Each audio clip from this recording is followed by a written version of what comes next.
వదిలే. అది అవ్వదు. నేనేం చెప్తున్నా అదే అంటున్నా, నేను అనేది మిమ్మల్ని నెగిటివ్ చేయట్లేదు, మళ్ళీ చెప్తున్నా బ్రదర్, మన ఇల్లు కూలిపోతుంది, మన ఇంట్లో ప్రాబ్లమ్స్ వచ్చినాయి, బొక్కలు పడుతున్నాయి మనకి ఇంటికి, ఏదో రోజు వచ్చి వరద కొట్టుకొని వెళ్ళిపోతుంది. నేనంటే రాకముందుకి పెట్టండి అంటున్నా. ఇప్పుడు ఎగ్జాంపుల్ చెప్పాను బ్రదర్, ఏమనుకోవద్దు, ఇప్పుడు మళ్ళీ బోల్డ్ స్టేట్మెంట్ కాదు ఇది, చాలా బాధతో చెప్తున్నా. ఇప్పుడు దిల్ రాజు గారు మొన్న వచ్చి ఒక ప్రెస్ మీట్ పెట్టారు కదా, ఏమన్నా దిల్ రాజు డ్రీమ్స్ అని ఒక వెబ్సైట్ పెడుతున్నాం, మీకు తెలిసి ఉండొచ్చు కదా, వెళ్ళిన రోజులు దిల్ రాజు డ్రీమ్స్ అని ఒక వెబ్సైట్ పెడుతున్నాం.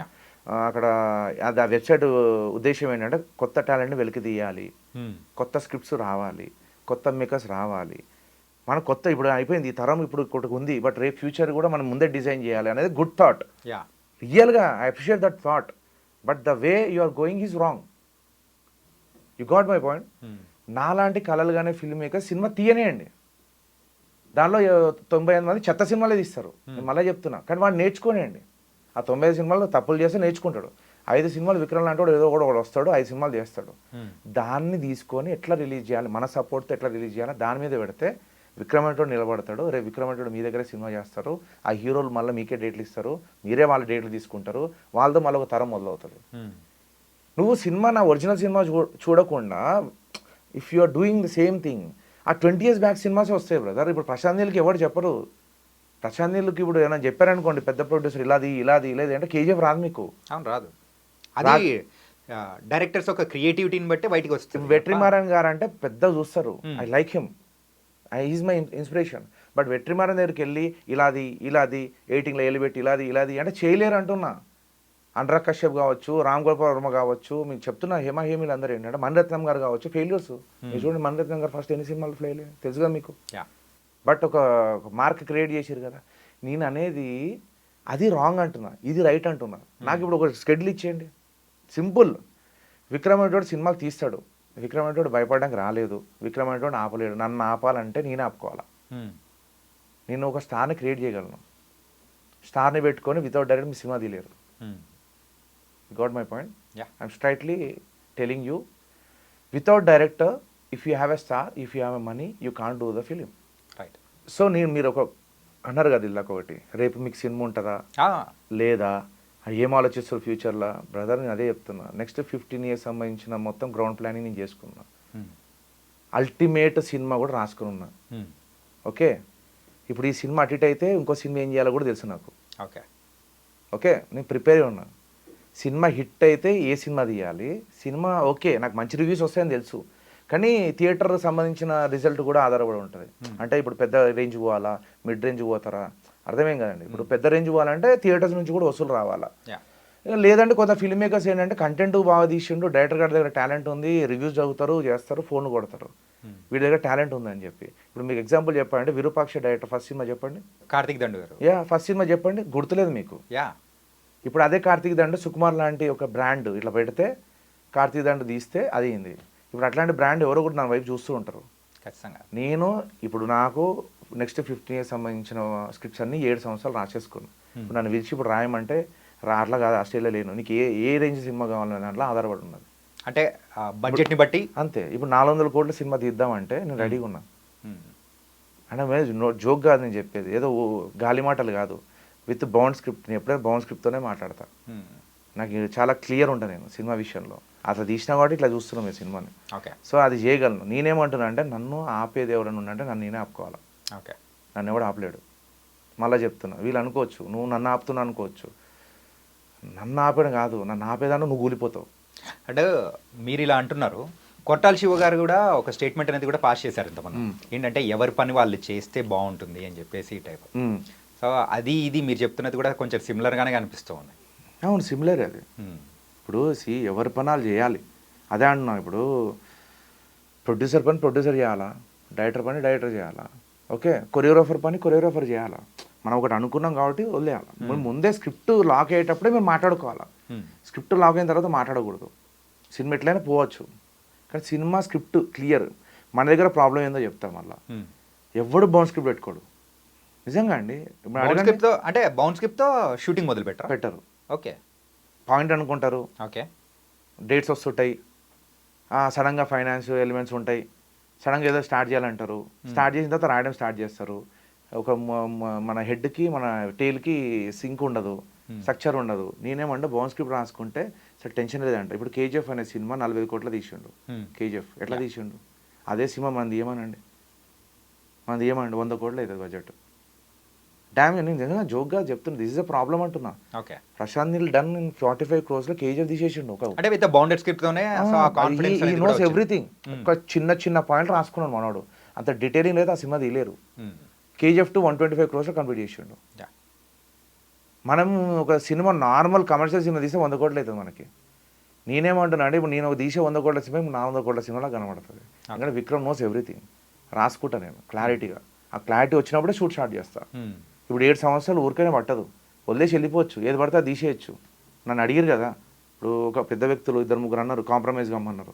కాంప్రమైజ్ అయితే నా సినిమా అప్పుడే స్టార్ట్ అయిపోయేది. అంటే ఇన్ని ఇయర్స్ తీసుకోవాల్సిన అవసరం ఉండేది కాదు. That's what I'm saying. ఇప్పుడు అంత పెద్ద వ్యక్తుల్ని నేను కాంప్రమైజ్ అవ్వలేదంటే నా డెడికేషన్, నా కన్విక్షన్ మీకు అర్థమై ఉండాలి. నేను ఒక రోజు బెండ్ అయిపోతే నా సినిమా స్టార్ట్, ఫ్లాప్ హిట్ పక్క పెట్టు, సార్ సార్ సార్ సార్ అని మా పక్కన ఉండొచ్చు.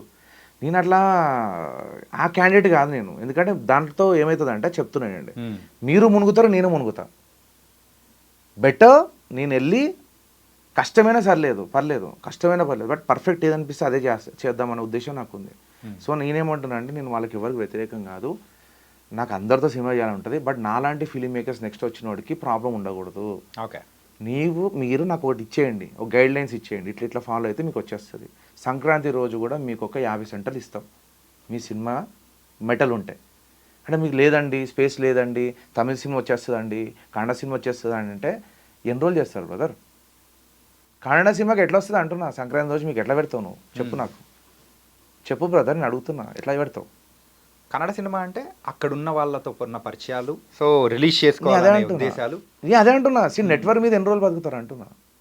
ఇప్పుడు మొన్న దసరా, అంత డ్రై దసరా నా జీవితంలో చూడలేను. ఓకే, 20 years నుంచి నేను ప్రతి దసరాకి వెళ్ళి కాలర్ ఎగరేసుకొని మొత్తం పేపర్లు ఎగరేసిన రోజులు ఉన్నాయి. మన దసరా రోజు October 4th మన రిలీజ్ ఉండే, దసరాకి ఈ సినిమాలు వస్తున్నాయి, దసరాకి ఆ సినిమా వస్తే భయపెట్టించారు. అయిపోయిందా? దసరా రోజు ఎవరు చూసారు చెప్పండి సినిమా? మళ్ళీ వచ్చి ఇంత మన దసరా డ్రై మేము నా జీవితంలో చూడలేదు అని మళ్ళీ మీరే స్టేట్మెంట్ ఇచ్చారు. దివాళీ అనేది డ్రై, దసరా హై ఉంటుంది ఎప్పుడైనా, దివాళీ అనేది లో ఉంటుంది. ఎందుకంటే ఖర్చుతో కూడుకున్న పండగ కదా, అందరు సెలబ్రేట్ చేసుకుంటారు. ఈ దసరా ఆకలి కాస్త దివాళీ రోజు పేలింది. ఇప్పుడు అమరన్ లాంటి తమిళ సినిమా ఆడేసింది, అన్నీ ఆడేసినాయి. నేనేమంటున్నా అంటే అదే చెప్తున్నా, నువ్వు ఇప్పుడు ఓపెన్ చేసినావు థియేటర్ ఖాళీ, నువ్వేం చేస్తావు అంటున్నా. నువ్వేం చేస్తావు? ఇప్పుడు నా సినిమాకి నువ్వు 250 సెంటర్లు ఇచ్చారు బ్రదర్, జోక్ కాదు. ఇప్పుడు నేను 250 సెంటర్లు రిలీజ్ అయింది. అవసరం ఉన్న టైంకి ఇవ్వకుండా అవసరం లేని టైంలో ఇస్తే ఇప్పుడు ఏంది ఖాళీ? చెప్పు, ఏం చేద్దాం చెప్పు. అంతే కదా. ఇప్పుడు దసరా ఖాళీ పెట్టుకున్నావు కదా, ఏమైంది చెప్పు. ఇప్పుడు నన్ను ఆపినట్ట నీకు కూడా డ్యామేజ్ అయింది కదా. నేను అదే చెప్తున్నా, మీరు కూడా డ్యామేజ్ ఫేస్ చేయబోతున్నారు. రేపు ఏంటంటే ఎవరో సినిమా తీస్తారు, ఆ సినిమా వేసుకుంటూ కూర్చోవాలి. ఆకలితో ఉన్నప్పుడు అన్నం పెడితే బాగుంటుంది కానీ నాకేంటి అంటున్నా, అవసరం లేదు. ఇప్పుడు నాకు గైడ్ లైన్స్ ఇచ్చేయండి. ఓకే, నాకేంటంటే నెక్స్ట్ సినిమాలు నేను చేయగలను. కానీ ఈ సమస్య అనేది మీ ఒక్కరి దగ్గర నుంచనే కాదు, రీసెంట్గా రిలీజ్ అయిన చాలా మూవీస్ అనేది కూడా మనము వింటూ ఉన్నాము. ప్రమోషన్స్ వైజ్ వాళ్ళు పడుతున్న బాధలు కానీ, రిలీజ్ వైజ్ పడుతున్న బాధలు కానీ చాలా వరకు ఇలాంటివి మనం గమనిస్తూనే ఉన్నాం. సో దీనికి తగ్గట్టు మన తెలుగు ఇండస్ట్రీలో సో చిన్న మూవీస్ని బతికించాలి అని అంటే సో సపరేట్ ఒక గైడ్ లైన్స్ అనేది కూడా వస్తేనే ప్రతి ఒక్కరు అంటే కొత్త టాలెంట్ని కూడా మనం ఎంకరేజ్ చేస్తాం. అదే అన్నాను. అదే ఇప్పుడు 100 సినిమాలు పర్ఫెక్ట్ ఉండవు, 100 సినిమాలు పర్ఫెక్ట్ ఉండవు. నాకు తెలుసు మీకు అంత టైము లేదు, నాకు తెలుసు మీరు ఫిల్టర్లు చేయలేరు, ఆ 100 సినిమాలు చూసే ఓపిక మీకు లేదు. Because you have a busy schedule, పెద్ద సినిమాలు మీరు చేస్తుంటారు. నేనేమన్నా గైడ్ లైన్స్ ఇచ్చే అంటున్నా నేను సింపుల్గా. ఫామ్ ఏ బోర్డ్, ఫామ్ ఏ ఒక కైండ్ ఆఫ్ ఒక 4గురితో కూడుకుంది పెట్టు, అది కూడా కరెక్ట్ కానోలో పెట్టు. మళ్ళీ అదేమైంది, మళ్ళీ దాంట్లో మ్యానిపులేషన్లు వద్దు. ఏదర్ ఇండిపెండెంట్గా ఉండని, మీరు ఇది ప్రూవ్ చేసుకోండి అంటే విత్ ప్రూఫ్స్తో రండి. You have your 50 centres. అది ఏ డేట్ మంచి డేట్ రోజే మీకు 50 సెంటర్స్ ఇస్తా. మీరు కొట్టిరనుకోండి 50 కాస్త 70-80 అవుతుంది. కొత్తది మొదలెడదామంటున్నా. ఇప్పుడు సంక్రాంతి రోజు మనం వేసుకుందాం పందెం నెక్స్ట్ 2025 నుంచి. కోళ్ళ పందాలు ఉంటాయి కదా, నా చిన్న కోడి అనుకున్నావు, నాకు 50 సెంటర్స్ నాకు అష్యూరెన్స్ ఇవ్వు. నేను నవంబర్ రోజే మీకు షో వేస్తా, అందరికి వేస్తా, కొత్తలతోనే వస్తా. ఓకే విక్రమ్ అనేవాడు ఇప్పుడు చూద్దాం ఛాలెంజ్ తీసుకుంటాడు. Okay done. విక్రమ్ అనేటోడు నవంబర్ రోజు మీకు ఒక సినిమా మొత్తం షో వేస్తాడు, రివ్యూలు బాగున్నాయి అన్ని బాగుంటే సంక్రాంతి రోజు పెట్టు చెప్తా, 10వ తారీఖు పెట్టు. అక్కడ చిరంజీవి గారు సినిమా రిలీజ్ అవ్వాలి, నా డెమిగాడ్, నా ఐడల్. కానీ ఇక్కడ 50 సెంటర్లు నాది కూడా ఉండాలి. ఆ రోజు లేదని అనకు నువ్వు. ఇప్పుడు హనుమాన్కి లేదు అన్నావు కదా, ఏమైంది హనుమాన్? వేరే ఇండస్ట్రీలలో కూడా ఏంటంటే ఫస్ట్ మన దగ్గర నుంచి ఏదైనా మూవీస్ అక్కడికి వెళ్తున్నాయంటే దానికి లీస్ట్ ప్రిఫరెన్స్ అనేది కూడా ఇస్తారు. అవును. అంటే వాళ్ళ దగ్గర నుంచి వచ్చే చిన్న మూవీస్ అయినా కానీ ఫస్ట్ మెయిన్ ప్రిఫరెన్స్ అనేది ఇచ్చేసి తర్వాత అలా వెళ్తూ ఉంటారు. మన దగ్గర అలా లేదు. మెయిన్గా ఎందుకు లేదనుకోవచ్చు. అదే అన్న, వీళ్ళ ఇంటెన్షన్స్ లేవు అంటున్నా, క్లియర్ లేవు వీళ్ళు అసలు. ఫస్ట్ ఆఫ్ ఆల్ ఆ ఇంటెన్షన్స్ లేరు. ఎంతసేపు చూడు ఈ రోజు బతికేస్తున్నాం, ఈ రోజు ప్రజెంటే చూస్తున్నారు వాళ్ళు. ఫ్యూచర్ గురించి ఆలోచించింది రాజుగారు ఒక్కరే. మొన్న వచ్చి అప్రిషియేట్ చేస్తాను నేను రాజుగారిని, ఎందుకంటే ఆయన ఆలోచిస్తున్నాడు ఫ్యూచర్ గురించి. Okay. But even Asian networks కావచ్చు, సునీల్ నారాయణ గారు కావచ్చు, లైక్ సురేష్ ప్రొడక్షన్స్ కావచ్చు, లైక్ ఇప్పుడు మన అల్లు అరవింద్ గారు కావచ్చు, వాళ్ళు ఏం ఆలోచిస్తారో నాకు తెలియదు. బట్ ఒక్కరైతే ముందుకు వచ్చారు, ఎవరంటే దిల్ రాజు గారు వచ్చారు. వీ నీడ్ ఒక డెసిషన్ మేకింగ్ రావాలి ఇప్పుడు, ఎందుకంటే ఫ్యూచర్ అనేది కనబడట్లేదు అని చెప్పి ఆయన దాంట్లో అది తీసుకున్నా నేను. అక్కడ తీసుకున్నా గుడ్ ఇంటెన్షన్స్ అవి నేను చెప్పేది. ఓకే. కానీ the way you are going is wrong. Future అనేది మీరు ఆలోచిస్తున్నప్పుడు ఫ్యూచరిస్టిక్గా ఉండాలి డెసిషన్స్ కూడా నేను చెప్పేది. లైక్ అదే రెగ్యులర్ పందా నాకు ఇష్టం వచ్చిన సినిమాలు వేసేసుకుంటాము, గాలి టైంలో దొరికినప్పుడు మీరు వేసేసుకోండి, లేదు మళ్ళీ అదే సినిమా మన దగ్గరికే రావాలి, మనమే డేట్ ఇవ్వాలి, ఇది ప్రాబ్లం అంటున్నా. ఇప్పుడు అక్కడ ఏమవుతుంది అంటే చెప్తా, తమిళనాడు వాళ్ళు ఏం వర్క్ చేశారు అంటే స్టార్టింగ్ నుంచి they are rooted to their films. First priority వాళ్ళే. అంతెందుకు రీసెంట్ గా మన కా మూవీ ఉంది. సో కా మూవీకి అక్కడ థియేటర్స్ అసలు ఇవ్వలేదు, ఒక సెంటర్ ఇవ్వలే. కిరణ్ అబ్బవరం గారు అయితే సో దాని గురించి కూడా మాట్లాడారు. నేను అదే చెప్తున్నా, they are rooted to their art. వాళ్ళ ఆర్ట్, వాళ్ళ కల్చర్, వాళ్ళ ఫిలిం మేకర్స్ వాళ్ళని కాపాడుకున్నారు వాళ్ళు. ఇట్లాంటి గాలి పనులు అవుతాయి అని చెప్పి వాళ్ళు ఒక రూల్ పెట్టేసుకున్నారు వాళ్ళు. First give priority to your film, then దాటి ఏదైనా గొప్ప సినిమా వస్తే దానికి లీస్ట్ ప్రయారిటీ అంటాం దాన్ని. Okay. There is a least priority for other language films in Tamil Nadu. Least priority, first priority native. Tamil cinema ఏంటి, తమిళ డైరెక్టర్ ఎవడు, ఈ సినిమాకి ఏముంది, ఈ సినిమాకి ఏముంది, ఓ 50 సెంట్లు ఇచ్చేయండి, ఆడితే లేదా లేదు. మలయాళం వాళ్ళు కూడా అంతే, వాళ్ళు చిన్న చిన్న సినిమాలు ఆడుతుంటాయి అక్కడ. థియేటర్కి అలవాటు అయిపోయారు జనాలు, వెళ్ళి చూస్తారు సినిమా. తెలుసా మీకు, మన దగ్గర ఆ చిన్న సినిమా చేయాలంటే ఎదురు మళ్ళీ ఇల్లే ఉండాలా, వెనక ఒక రాజుగారని ఉండాలా, రానగారని ఉండాలా, వీళ్ళు ఉండాలా, వాళ్ళే ప్రమోట్ చేయాలా. ఇప్పుడు నేను వచ్చి మాట్లాడితే లీస్ట్ బాదర్, ఏదో మాట్లాడుతుర్లే అనుకుంటారు. మొన్న ఇప్పుడు అదే అన్నా, ఎన్నిసార్లు సెలబ్రిటీలు తీసుకొచ్చుకుంటాం. ఈవెన్ ప్రమోషన్స్ విషయంలో కూడా మొన్న జితేందర్ రెడ్డి మూవీ కరెక్టే ఆయన చెప్పింది అన్నాడు. అదే ఇప్పుడు అదే అంటున్నా, ఇప్పుడు ఒక ప్రమోషన్కి ఒక సెలబ్రిటీ లేకపోతే ఎవడు చూస్తలేడు. మళ్ళీ చెప్తున్నా, మీరు ప్రీలీజ్ ఈవెంట్లో నాది భూత్ అని చూస్తారు కదా, అదే చూసారు. కానీ ఇన్ని ఈవెంట్లలో, ఇన్ని ప్రెస్ మీట్లలో గొంతు చించుకొని గుండెలు వగిలేటట్టు నా బాధలు చెప్పి కూడా ఒకటి పట్టించుకోవాలి. ఇప్పుడు దాంట్లో కూడా నేను బాధనే చెప్పా, దాన్ని కట్ చేసి ఇంత పెట్టి మొత్తం హ్యూజ్ మొత్తం వేసుకుంటున్నారు అంతా. సో అంత ఘోరంగా అయిపోయింది, ఇన్ని దాటుకొని ఒక బేబీ మైండ్ సెట్తో ఉన్నాడు. అంటే బేబీ అంటే నేను బేబీయే రైట్ నో. విక్రమ్ అంటాడు బేబీ, తప్పట్లు వేయచ్చు, ఇంటెన్షన్స్ రాంగ్ ఉండదు విక్రమ్ది ఎప్పుడు. అది ఇప్పుడిప్పుడే స్కూల్కి అడుగు పెడుతుంటాడు చూసినా, అదే అనుకోండి. బట్ ఆ బేబీని కాపాడండి అంటున్నా, కింద పడేయకండి అంటున్నా, గాలికి వదిలేయకండి అంటున్నా. ఇప్పుడు ఇది ఒక ఇంట్లోకి అడుగు పెడదాం అనుకుంటున్నాడు నాలాంటి ఫిల్మ్ మేకర్స్, ఒక బిగ్ డ్రీమ్స్తో ఒక స్టెప్ వేద్దాం అనుకుంటున్నాడు. వాళ్ళని ఆపొద్దు అంటున్నా. వాళ్ళకి ఓపెన్ డోర్ పెట్టండి, పెట్టి వాళ్ళకు గైడ్లైన్స్ ఇచ్చేయండి. అరే ఇదిరా బేటా ఇట్లా చేయాలి. ఇప్పుడు నాకు 2.75 రేటింగ్ ఉంది అన్నట్లా చూశారు కదా మీరు, నెగిటివ్ రేటింగ్ లేదు. 10 మంది చూసినా సూపర్ ఉంది అంటున్నారు సినిమా. ఇప్పుడన్నా ముందుకు వస్తారా పోనీ చెప్పండి. మెయిన్గా మీ యొక్క మూవీలో యూత్ఫుల్ ఎంటర్టైనర్ మెయిన్ థింగ్స్. దాంతోనే మెయిన్గా ఎవరికైతే నచ్చుతుందంటే యూత్కి అట్రాక్ట్ అయిపోయిందంటే అన్ని సెక్టర్స్ వాళ్ళకు నచ్చినట్టే అన్నట్టే అయిపోయింది. ఓకే, ఇప్పుడు నేను ఈ స్టేజ్ ద్వారా మిమ్మల్ని అడుగుతున్నా, సరే ఇన్ని వెయిటర్ కదా, ఇన్ని చేసిరు కదా, it's okay because you have your own situations, I can understand that. But still now my film is struggling till now. Okay, I have centers, but no one knows my film is coming on 20th November because of these all issues, because of promotion budget, because of this kind of almost ruptures. Okay, right now ఇప్పుడు నేను మిమ్మల్ని అడుగుతున్నా, sir ఇప్పుడు నా ratings అన్నీ బయటకు వచ్చేసినాయి. 2.75, 3, సమయం 3, 3.25 లాట. ఇప్పుడు 2.25 ఇచ్చిన దాన్ని కూడా చదువుకోపోయి మళ్ళీ కింద ఒక నెగిటివ్ ఉండదు. మళ్ళీ ఇప్పుడు 123telugu.com అయితే నాకు చిన్నపిల్లలాగా అనిపించింది. నేను మళ్ళీ ఇదే కెమెరా నుంచి అడుగుతున్నా, అసలు నువ్వు ఏ దిమాగ్ పెట్టి రాస్తున్నా నాకు అర్థం కాల. ఇప్పుడు ఆయన ఏం రాసిండే అంటే, ఇంత సిల్లీ థింగ్ వదిలేసిన అన్నారు, చదవండి చెప్తాం మేము. ఏం చేసిండే, యూఎస్లో ఒక టైం అయితే ఇక నైట్ అవ్వాలి కదా అనేది రాసిండు సింపుల్గా. ఓకే, ఇది కూడా కేర్ తీసుకోలేని డైరెక్టర్ అన్నాడు. ఒరే ఇప్పుడు నేను చెప్పేది అంటే ఈ ద్వారా చెప్తున్నా, నీకు చెప్తున్నా. ఇప్పుడు ఇక్కడ ఈవినింగ్ 5:30 అయింది అనుకోండి, అక్కడ ఎర్లీ మార్నింగ్ 7 అవుతుంది. 2 డే ఉంటుంది. 5:30కి చీకటి అయిపోతుందా? లేదుగా. ఇప్పుడు సమ్మర్ అనుకోవచ్చుగా, వాడు సమ్మర్లో వచ్చిండు అనుకుందాం హీరో. ఇప్పుడు ఆడ వేయాలన్నా నీకు సమ్మర్ 5:30 PM ఇక్కడ యుఎస్ ఈ సీజన్ 7 AM అని రాయాలన్నా? అంత కామన్లెస్ ఫెల్లో నువ్వు రాయకు reviews. 1 2 3 I'm telling you, don't write reviews. మూసుకొని ఇంట్లో కూర్చో, మాఫియా బిజినెస్ చేయొద్దు. ఈ దాని చెప్తున్నాను మీకు. ఇంత కామన్లెస్ వాడు రివ్యూ రాస్తున్నాడు. అందరు బాగా రాశారు. నేనేమంటున్నా, అట్లాంటి చీడ పురుగులు కూడా ఉన్నారు రివ్యూ దాంట్లో. I respect review writers. వాళ్ళు ఉండాలా, వాళ్ళు ఉంటేనే కన్స్ట్రక్టివ్ రివ్యూ ఉందనుకోండి, మేకరు ఆలోచిస్తాడు, అరే ఇది కరెక్టరా, ఇది కరెక్టరా, ఇట్లా చేయాలరా సినిమా అని. ఆ పాయింట్ పట్టుకున్నాడంటే నేను ఏమనాలి? ఇప్పుడు రైట్ నువ్వు కొట్టండి, మీరు రాసే ముందన్నా కొట్టాలి వాడు. అట్లీస్ట్ ఇప్పుడు 5:30 ఈవినింగ్ అనుకుంటే పొద్దున అక్కడ ఏమవుతుందని చూడాలి. 7:30 అవుతుంది. కొన్ని ప్లేస్ యూఎస్లలో డిఫరెంట్ స్టేట్స్కి డిఫరెంట్ టైమ్ జోన్స్ అనేది కూడా టైమ్ జోన్స్ ఉంటాయి.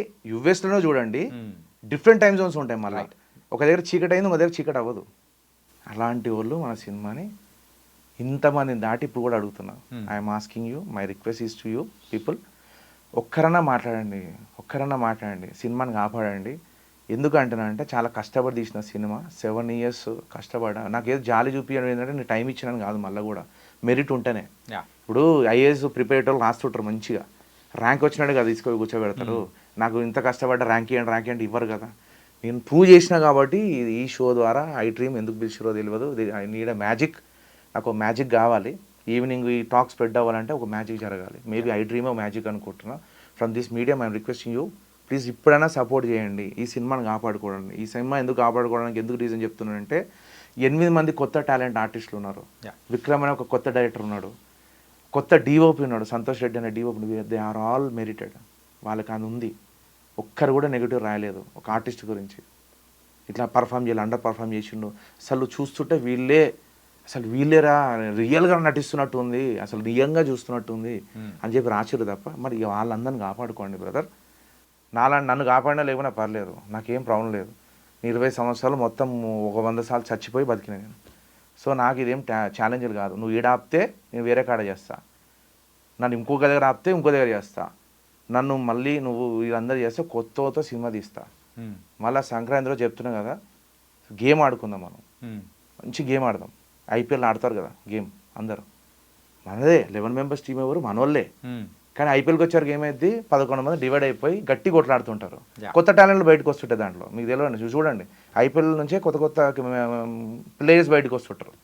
ఇప్పుడు నేనేమంటున్నా, నెక్స్ట్ సంక్రాంతికి, సరే ఈ సంక్రాంతి నాకు టైం లేదు, నెక్స్ట్ సంక్రాంతికి విక్రమ్ అనేటోడు బచ్చగాలను పెట్టుకొని సినిమా తీస్తాడు. ఓకే, కొత్త వాళ్ళతో వస్తా. 2026 సంక్రాంతికి థియేటర్లు ఒక 50 గనక ఇస్తే నేను కొత్త వాళ్ళతోనే వస్తాను అని చెప్పేసి అంటున్నాను. కొత్త వాళ్ళతోనే వస్తా, ఆడ నిలబడతా. మీ పెద్ద కోళ్ళతో చిన్న కోళ్ళు పందెం ఆడుకుందాం, ఫ్రెండ్లీ ఒక గేమ్ ఆడదాం. ఓకే, నేను దానికి కావాల్సింది ఏందో ముందే చెప్పు, నాకు ఇప్పుడే చెప్పు. నెక్స్ట్ పందెం రెడీ నేను. నెక్స్ట్ ఈ సంక్రాంతికి నీకు 60 సెంటర్లు ఇస్తా, చలో నువ్వు ఇది చేయని చెప్పమని అన్నీ చేసుకుంటూ వస్తా. ఓకే, నేను మళ్ళీ చెప్తున్నా, పవన్ కళ్యాణ్ గారి స్ఫూర్తితో బతికేటోని. ఇప్పుడు ఆయన సెంటర్లు ఫస్ట్ 2019 ఎలక్షన్స్లో ఏదో కొట్లాడిండు, ఒక్క సెంటర్ ఒక్క దగ్గర కూడా గెలవలేకపోయిండు అని ఇంట్లో కూర్చోలే, పోరాడాడు కదా. నాది అదే గుండె, నేను ఆయన బ్లడ్, నా బ్లడ్ ఒకటే. నేను అదే స్ఫూర్తితో బతుకుతా. నేను భయపడను ఎవరికి. ఎప్పుడు భయపడతా అంటే తప్పు చేసినప్పుడు భయపడతాను. మళ్ళీ చెప్తున్నా, నేను అదే స్ఫూర్తితో చేస్తా. ఈరోజు నా సినిమా ఫెయిల్యూర్ కాదు. మళ్ళీ చెప్తా, ఇంకా అయిపోలేదు, టైం ఉంది ఇంకా. ఫెయిల్యూర్ ఎక్కడంటే మీ వల్ల, మీ మార్కెటింగ్, మీ సెటప్లు, మీ కన్ఫ్యూజన్లు, మీ మాఫియా కైండ్ ఆఫ్ ఆలోచనల వల్ల నా సినిమా నలుగుతుంది తప్ప I'm not a failure film maker. My artist are not failure, my technician is not failure, and my cinema is not failure. అయితే సెకండ్ మూవీ ఉండబోతుంది అంటారు? డెఫినెట్గా ఉంటుంది. నేను మళ్ళీ చెప్తున్నా కదా, నెక్స్ట్ సంక్రాంతికి వస్తా. బేబీ స్టెప్స్ వేస్తూ ఉన్న ఈ విక్రమ్ రెడ్డి పెద్ద స్టెప్స్ నెక్స్ట్ ఎలా ఉండబోతున్నాయి అనుకోవచ్చు? అది సినిమా మ్యాసివ్ ఉంటుంది. ఇంకా ఇప్పుడు అది ఆ బడ్జెట్ అనేది ఒక మిడ్ రేంజ్ బడ్జెటే, బట్ దాంతో మాత్రం మ్యాసివ్ యూఫోరియా క్రియేట్ చేస్తాను. రిపుల్స్ ఉంటాయి వీళ్ళకి. నేను చూసాను మీ దారిని చెప్తా, వీళ్ళని నేను రిపుల్స్ క్రియేట్ చేస్తాను నేను. సూపర్. నన్ను మళ్ళీ చెప్తున్నా, ఎవరిని తక్కువ అంచనా వేయద్దు. ఇప్పుడు అక్కడ కూడా పవన్ కళ్యాణ్ గారు అది చేయలేరు ఇది చేయలేరు అని చెప్పి ఆమె ట్రై చేశారు. Right no you have seen the result. Okay, ఇప్పుడు ఇక్కడ దాకా పవన్ కళ్యాణ్ గారు అవసరం లేదు, పవన్ కళ్యాణ్ ఫ్యాన్ చాలు. నేను మిమ్మల్ని మేలుకొల్పిస్తే ఇట్లా జిగేలు మన బలి వెలుగుతుంది మీకు. ఓ అమ్మ ఇట్లా ఉంటారా మేకర్స్ అని. I'm again giving you a challenge for you. Please right now save my film. Again I'm asking you. If not I will prepare for a challenge with you next సంక్రాంతికి 50 సెంటర్ నాకు ఇవ్వాల్సిందే. ఇవ్వండి, దానికి ఏమేం చేయాలో చెప్పండి, సంక్రాంతికి పెడతా సినిమా. హనుమాన్ ఏదైతే ఉందో దాన్ని కూడా జరగండి జరగండి జరగండి అన్నారు. మీకు తెలుసు, అందరూ తెలుసు కదా. యా. స్పేస్ ఇవ్వండి. ఆ రోజు వాళ్ళు స్పేస్ ఇచ్చి ఉంటే వాళ్ళ సినిమా ఇంత పెద్ద సక్సెస్ అవ్వకుండా. ఆ పర్ఫెక్ట్ డేట్ లో వాళ్ళు రిలీజ్ చేశారు ఐఎమ్ కాబట్టి telling you about that perfect level of date and perfect energy అంతా ఒక దగ్గర స్ట్రాంగ్గా ప్రిపేర్ అయి ఉంటుంది. దాన్ని నువ్వు జరిపినావు అనుకో కుదిలైపోతుంది. ఇప్పుడు హనుమాన్ అనేటోళ్ళు మేము ఆబ్దామని చూసారు, వాళ్ళు స్టక్ అయి ఉన్నారు, వాళ్ళు స్టిక్ అయి ఉన్నారు వాళ్ళ డేట్కి. అక్కడ ప్రొడ్యూసర్ సపోర్ట్ చేసి ఉంటే ప్రశాంత్ వర్మకు కూడా సపోర్ట్ దొరికింది. ఇక్కడ నా ప్రొడ్యూసర్ సపోర్ట్ చేయలేదు. 22వ తారీఖు పెట్టుంటే సీన్ వేరేలాగా ఉండేది. యా. కానీ ఇప్పుడు మళ్ళీ చెప్తున్నా, అట్లా జరపొద్దు. ఆ సినిమా రోజు జరిగి ఉంటే అంత పెద్ద సక్సెస్ కాకపోతుండే. ఆ రోజు ఈగల్ని జరిపారు. రవితేజ గారు అంటే మస్తు ఇష్టం నాకు. అరే ఎందుకు జరిగిందిరా సినిమా అనుకున్నా. ఫిబ్రవరి తీసుకుపోయారు ఈగల్ని. ఏమైందండి? ఓపెనింగ్ కూడా లేదు పాపం. రిజల్ట్ వేరుగా ఉంది. రిజల్ట్ వేరు. అదే రోజు ఉంటే ఈగల్ సక్సెస్. మంచి సినిమా అండి ఈగల్. యా. నిజంగా చెప్తున్నా, జోక్ అది. ఈగల్ మంచి సినిమా. కానీ ఏమైంది? ఆ పర్ఫెక్ట్ డేట్ని డైల్యూట్ చేసారు. అంటే అంత పెద్ద హీరోకే సాధ్యం కాలేదు. నేను చెప్పేది నాలాంటి బచ్చగాళ్ళకి ఈ చిన్న సినిమాకి ఏం సాధ్యం అవుతుంది చెప్పండి. Still there is a ventilator మీద ఉంది నా సినిమా రైట్ నౌ. చచ్చిపోలేదు, వెంటిలేటర్ మీద ఉంది. కాపాడండి. ఇది మీ సినిమా, ఇది మీ బయోపిక్, మీ ఫ్రెండ్స్ కదా. ఓటీటీలో చూసి సినిమా చాలా బాగుంది, అరే మిస్ ఎట్లా చేసుకున్నాను మాత్రం ఫీల్ అవ్వకండి. ఆ రోజు ఫీల్ అయినా కూడా ఏం జరిగేది ఏం లేదు. ఈరోజు మీరు థియేటర్కి వెళ్ళి నచ్చకపోతే వచ్చిన కాలర్ పట్టుకోండి, నచ్చితే అప్రిషియేట్ చేయండి. రీసెంట్ టైమ్స్లో ప్రతి ఒక్కరి దగ్గర నుంచి వింటున్న మాట ఇదే అనమాట. అరే ఆ మూవీ భలే ఉంది, అరే ఓటీటీలో చూసాం కానీ థియేటర్లో మిస్ అయ్యామే అని. సో అలా మరి ఈ రోటీ కపడా రొమాన్స్ అవ్వకూడదు అంటే ప్రేక్షకులందరూ కూడా సినిమాకి వెళ్ళి థియేటర్కి వెళ్ళి చూస్తారు. యా, థియేటర్కి వెళ్ళి చూడండి. అది థియేటర్ సినిమా, ఇది ఓటీటీ సినిమా కాదు. ఇది థియేటర్ సినిమా. నీ 5 మంది దోస్తులతో నువ్వు వెళ్ళి కూర్చుంటే బెంచ్ నువ్వు ఎంజాయ్ చేయకపోతే తర్వాత సంగతి. ఓకే, విక్రమ్ రెడ్డి గారు అయితే ఒక మంచి పందం వేసారు, దాంతోపాటు మంచి కాన్ఫిడెన్స్గా కూడా తన కాన్ఫిడెన్స్ ఏందో కూడా చెప్పేశారు. సో థ్యాంక్ యూ విక్రమ్ గారు. Thank you so much brother for inviting me. Last మూమెంట్లో చాలా స్ట్రగుల్ అవుతున్న మూమెంట్లో మీ ఇంటర్వ్యూ లేమో తెలియదు, ఏదన్నా ఎంకరేజ్ చేస్తూ మా ముందు తీసుకోవద్దు అనుకుంటున్నా. Thank you I dream. Thank you so much.